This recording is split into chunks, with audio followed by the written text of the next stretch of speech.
to support the idea. It's not the technology. It's the thinking underlying the technology.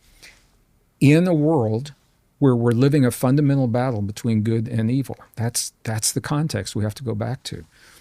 We're being led to and being deceived to relinquish the gift of our humanness in exchange for efficiency and speed and technology without being told what the consequences really are. What is it that we're giving away?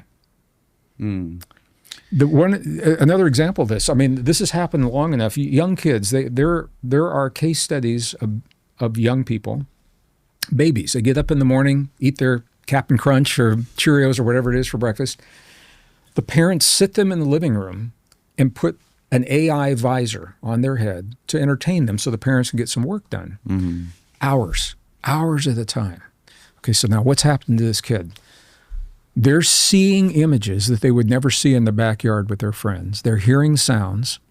They're seeing colors, intense experiences. But here's the key. It's all being done for them.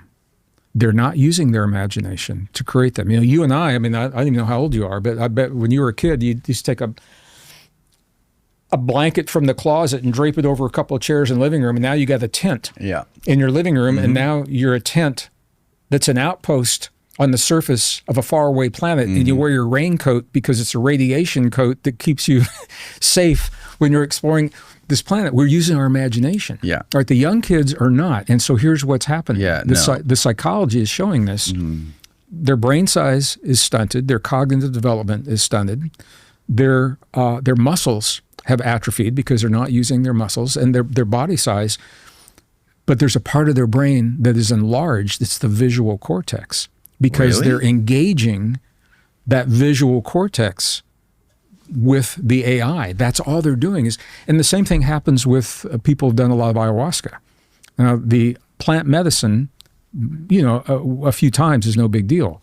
Habitual use over a long period of time, what happens is the visual cortex begins to thicken, and it distorts the way that we perceive reality. Now, if you're a shaman in the jungle of Costa Rica who lives in the jungle of Costa Rica, that's no big deal. But if you're sitting behind a computer terminal writing the software for the nuclear triggers of a nation's nuclear arsenal and doing ayahuasca recreationally hundreds of times with your friends on the weekend, it's going to impact your ability to function and to do those things properly.